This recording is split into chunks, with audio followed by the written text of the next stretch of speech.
আসসালামু আলাইকুম সবাইকে। সিলভিয়াস ব্লগ থেকে সবাইকে আমন্ত্রণ জানাচ্ছি আজকে আরেকটি নতুন ব্লগ দেখার জন্যে। এখন বাজে সকাল 11:15টার মতো। আমি কিছুক্ষণ আগে বাসায় এসেছি আর এসেই টেলিভিশনটা অন করে বসে গেছি টিভি সেটের সামনে। বাচ্চারা নানুর বাসায়, আমি একাই এসেছি বাসায়, কারণ বাসায় বেশ কিছু কাজ জমে আছে। গতকালকে যখন বাসা থেকে বের হই তখন পানি ছিল না, তাই আমি বাসনপত্রগুলো ধুয়ে যেতে পারিনি। তো এখন ঘর বাড়িগুলো একটু গোছগাছ করে ঘরটা ঝাড়ু দিয়ে ফেলছি। একা একা বাসায় অনেক দিন হয়ে গেছে, একা একা সময় কাটানো হয় না। সারাক্ষণ বাচ্চাদের হইচই চিৎকার চেঁচামেচির ভেতরে সময় কাটতে কাটতে অভ্যস্ত হয়ে গেছি। ওভাবেই ভুলে গেছি একটা সময় যখন একা থাকতাম তখন কেমন সময় কাটাতাম। তো এভাবেই এখন আগে ঘরবাড়িগুলো পরিষ্কার করি। যেহেতু গতকাল বাসায় ছিলাম না, তাই আর বাসাটা পরিষ্কার করা হয় নাই। এখন সেই পরিষ্কারের কাজটায় হাত দিয়েছি। তো এ হচ্ছে আমার বেলকনির বর্তমান অবস্থা। এই গাছটা থেকে এত বেশি পাতা ঝরে, ফুল ঝরে যে রেগুলার এটাকে ক্লিন আপ করাটা আসলে বেশ ঝামেলার। কারণ বেলকনিতে একমাত্র কাপড় নাড়া ছাড়া আর কোনো কাজেই আসা হয় না। যদিও চিন্তা থাকে এক কাপ চা হাতে বসবো, প্রকৃতি দেখবো আর চা খাবো, ব্যস্ততা এত বেশি হয়ে যায় মাঝে মাঝে যে চা হয়তো বানানো হয় ঠিকই, কিন্তু যখন খাই তখন চাটা একদম ঠান্ডা পানি হয়ে যায়। যেহেতু আমি চায়ের সাথে কোনো রকম চিনি অ্যাড করি না, তাই আমার চাটা পানি হয়ে যায়, শরবত আর হয় না। এই যে এখন এই ধুলাগুলাকে একটা সাইড করে তুলে ফেলবো। এটুকু সময়ের ভিতরে ঘরবাড়িগুলা টুকটাক একটু ক্লিন করে নিলাম। আর এখন যেতে হবে রান্নাঘরে। রান্নাঘরে যেয়ে রান্নার জন্য সব কিছু রেডি করতে হবে। বেশ কিছু থালা বাসন জমে আছে, সেগুলো ধুতে হবে। যে বাচ্চাদের স্কুল ব্যাগ ট্যাগ সব কিছু এলোমেলো। এর মধ্যে ফার্স্ট যেটা করব আমি সেটা হচ্ছে মাছকে একটু খাবার দিতে হবে। ওকে, ফার্স্টে মাছের খাবার দেওয়ার পালা। আর ওরা অলরেডি খাওয়ার জন্য চলে এসেছে। এই যে মাছগুলো এখন ক্ষুধার্ত।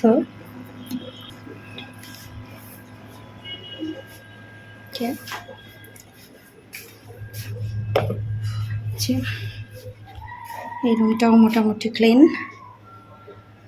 তো এখন আমি যা ক্লিন করছি এটা আর মেসি হওয়ার কোনো সম্ভাবনা নাই, কারণ বাচ্চারা বাসায় নেই। এটা আপাতত ক্লিনই থাকবে। এবার রান্নাঘরের কাজ সারার পালা। আগামীকালকে দিনে যেহেতু বাচ্চাদের স্কুল আছে, তাই রান্নাটা আমার আজকেই করে ফেলতে হবে। এই জন্য রান্নাঘরে চলে এসেছি। আজকে আমি রান্না করব করলা মাছ দিয়ে আর মুরগির লটপটি। তো এই জন্য সব কিছু কাটাকুটি করতে হবে। আর প্রথমে আমি যেটা করলাম, একটা ডিম সিদ্ধ করে নিলাম, কারণ দুপুরবেলা আমি ভাত খাবো না, আমি কিছুটা সালাদ করে খাবো আর একটা ডিম। বেশ কিছুদিন হয়েছে অতিরিক্ত খাওয়া দাওয়ার কারণে অসুস্থ লাগছে। তো এখন ঝটপট করে সবজিগুলো কেটে নিচ্ছি। অনেকেই করলা পছন্দ করে না, আমাদের বাসায় কিন্তু করলাটা সবাই অনেক পছন্দ করে। আমি এক এক সময় এক একভাবে রান্না করি। কিছু কিছু রান্না আছে যেটা আমি খুব পছন্দ করে করি, যেমন আজকেরটা। করলাটা আমি মাছ দিয়ে একদম কষানোর মতো করে ফেলবো। এই তরকারিটা খেতে অনেক ভালো লাগে। মাংস থাকলেও অনেক সময় আমি মাংস বাদ রেখে করলা দিয়েই ভাত খাই। যদিও মাংস আমার অনেক পছন্দের খাবার, বেসিক্যালি বাচ্চারাও এটা অনেক পছন্দ করে। তো করলার ভেতরে আমি কিছুটা আলুও দিব। আর এই হচ্ছে কাটার স্টাইলটা। আর এখন কেটে নিচ্ছি মুরগির যে লটপটিটা করবো ওটার জন্য আলু। কাটাকুটি শেষ। এখন তরকারিগুলো সুন্দরভাবে ধুয়ে ক্লিন আপ করে নিচ্ছি। মনে হচ্ছে পানি প্রায় শেষের দিকে, মাঝে মাঝে রান্না করতে গেলে এই অবস্থা হয়, পানি থাকে না, তখন খুব বিরক্ত লাগে। এখন মাছগুলাকেও ভালো করে ধুয়ে নিলাম, আর মুরগির যে লটপটিগুলো আমি রেখেছি ওগুলোকেও ধুয়ে নিয়েছি। কড়াইয়ে এখন সরিষার তেল দিয়েছি। আমরা কিন্তু সবসময় সরিষার তেল খাই রান্নায়। তো তেলটা একটু গরম হয়ে এলেই আমি পেঁয়াজগুলো দিয়ে দিচ্ছি। আমি খুব ব্যস্ত, আমার যত দ্রুত রান্নাটা শেষ করতে পারবো ততই যেন আমি বেঁচে যাই, এমন একটা অবস্থা। তো পেঁয়াজগুলা হালকা ভাজা দিয়ে এটার ভেতরেই আমি আলু, ছোট ছোট করে আলু কেটে রেখেছিলাম, সেই আলুগুলা দিয়ে লবণ হলুদ দিয়ে আরেকটু ভেজে নেব। মাংসের যে কোনো আইটেমে আলু একটু হালকা ভেজে দিলে খুব ভালো লাগে। আর এখন আমি মিশিয়ে দিলাম জিরা রসুন বাটা। বাটা মশলার রান্না কিন্তু অনেক স্বাদ।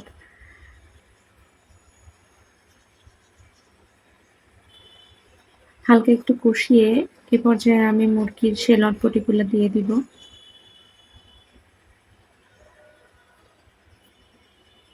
আমি ভুলে গিয়েছিলাম শুকনা মরিচ দেওয়ার কথা, এখন মনে পড়েছে, তাই শুকনা মরিচটা দিয়ে দিলাম। আর এটাকে একটু সুন্দর করে নেড়েচেড়ে মিশিয়ে নেব।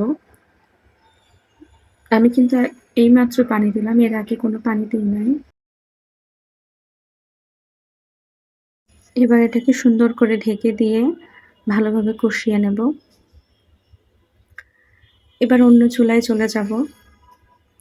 এই চুলাতে কড়াই চাপিয়ে দিয়েছি মাছের তরকারিটা রান্না করার জন্যে। করলা দিয়ে যে মাছটা আমি রান্না করার জন্যে করলা মাছ সুন্দরভাবে ধুয়ে নিলাম, ওইটা এখন এখানে রান্না করব। তো ফার্স্টেই আমি একটু পেঁয়াজ আর একটু কাঁচামরিচ দিয়ে নিচ্ছি।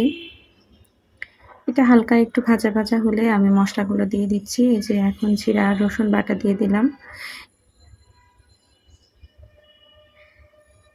মশলাটাকে লবণ হলুদ দিয়ে ভালোভাবে নেড়ে হালকা একটু পানি দিয়ে কষিয়ে নেব।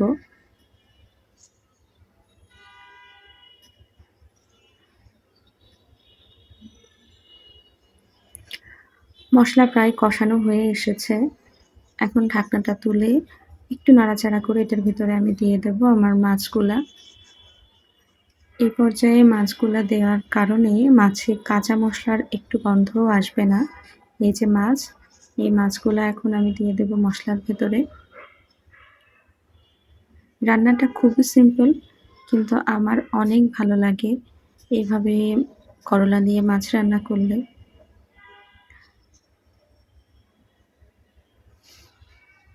মাছ কষাতে কষাতেই দেখে নিই আমার মুরগির লটপটির কী অবস্থা। এটা কিন্তু পানি টেনে একেবারে শুকিয়ে এসেছে। এখন এটাতে আরেকটু পানি দিতে হবে। এ পর্যায়ে আমি একটু পানি অ্যাড করে নেব এই তরকারিতে। যদিও খুব একটা এটা ঝোল থাকবে না, তাই পরিমাণ মতো পানি দিতে হবে। আর এখন এই যে মাছটা আরেকটু নেড়েচেড়ে নিচ্ছি। আমি এই রান্নাগুলোর কোনোটাই কমপ্লিটলি ডান করব না। এখন করলাটা দিয়ে আরেকটু ভালোভাবে নাড়তে হবে। আর এই ফাঁকে আমি আমার লটপটিতে আরেকটু পানি অ্যাড করে নিলাম। যা বলছিলাম, আমি রান্নাগুলা কিন্তু কমপ্লিট করব না, কারণ আগামীকাল সারাদিনে এটাকে আমার বাইরে ফ্রিজের বাইরে রাখতে হবে। তাই এখন মোটামুটি একটা জাল করে আমি রেখে দেব। মেবি 80% রান্না হবে, বাকি 20% হবে আগামীকাল সকালে স্কুলে যাওয়ার আগে। ফুললি জাল করে তারপরে আমি স্কুলে যেতে পারবো। এই রান্নাটা বিকালে যখন আমরা বাসায় এসে খাওয়া দাওয়া করব তার আগ পর্যন্ত একদম ভালো থাকবে। এই যে এখন হলো রান্নার এই অবস্থা, এই অবস্থাতেই চুলা বন্ধ করে দেব। আর আমি এখন আমার দুপুরের খাবারটা রেডি করছি। ওই যে আমি ডিমটা সিদ্ধ করে রেখেছিলাম, সালাদ, মরিচ, পেঁয়াজ আর ডিমটা একসঙ্গে মিক্সড করে নিয়েছি, একটু লবণ দিয়েছি।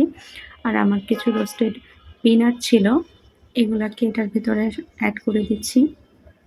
তো এখন আমি বসে বসে আবার টেলিভিশন দেখব আর এই খাবারটা খাবো। এতক্ষণ যারা ধৈর্য ধরে আমার এই বকবকানি শুনলেন আর ভিডিওটা দেখলেন, সবাইকে অসংখ্য ধন্যবাদ। আমার চ্যানেলটি সাবস্ক্রাইব করে পাশে থাকবেন, আমাদের জন্য দোয়া করবেন। আসসালামু আলাইকুম।